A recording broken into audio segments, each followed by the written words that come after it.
Welcome to ProTech. Today we're featuring a video from Doug Mandell on replacing the coolant reservoir on a Ford F250 6.0. Let's see what he's got to show us. What's up, everybody? My name is Doug, and today I'm going to be showing you what I get to do on my F250. Changing out the coolant reservoir, expansion tank, whatever you want to call it. Thing sits up under the hood and basically degasses the cooling system. I got done fixing a leak in my power steering system yesterday, and I looked under the truck to make sure it wasn't leaking anymore, and coolant was leaking out instead. So I'll be showing y'all how I do this.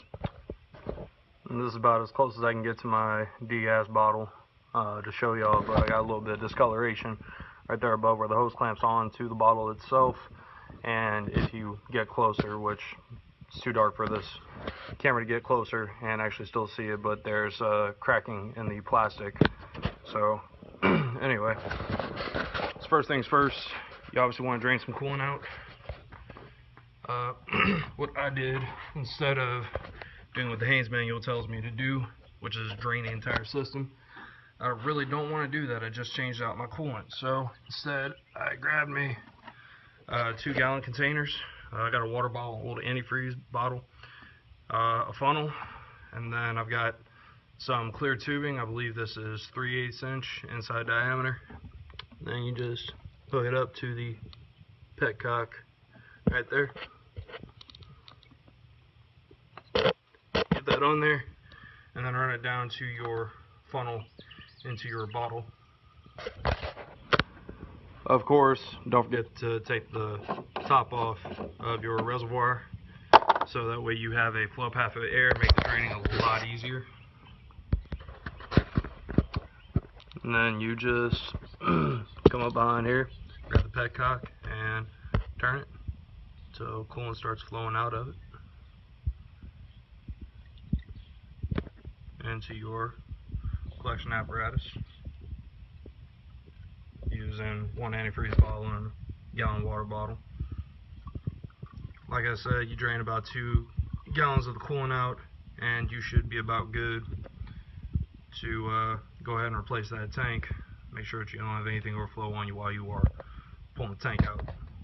Alright, and then the next thing you're going to want to do is you're going to want to disconnect any auxiliary, any connections coming out of the degas bottle. So you want to get off your degas line, this vent line right here, and then the lower hose connected to the bottom of the reservoir right there. Grab yourself a pair of channel locks or pliers and get off those clamps. And then afterwards, we're going to be removing it. These 2 bolts right here, they're 8mm. So grab yourself an 8mm socket and a ratchet. Get to work.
And there you have it, new coolant reservoir installed. Whenever you go to put this in, there is a little piece sticking out of the back of this that fits in a hole back there.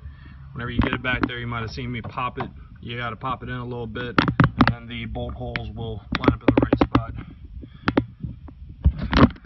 And now for the last bit on our little journey here, we're going to refill the cooling system with 2 gallons of coolant that I already get out. Crank her up, warm up the heating system, put the thing under some pressure, make sure that the reservoir was my actual problem. Yep. Alright, So I got the cooling system warmed up to normal temperature. Wind drove it around a little bit.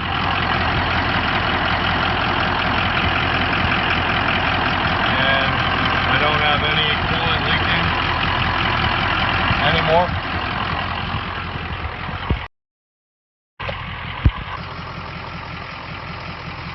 So yeah, it's pretty easy repair. I mean, anybody can do it. Like I said, I just changed my coolant about 2 months ago when I replaced the heater core, so I didn't want to drain the entire system and fill it up with new, so that's why I drained it into bottles to reuse. Yep, I hope this helps you if you need it, and yeah, enjoy. See you all around.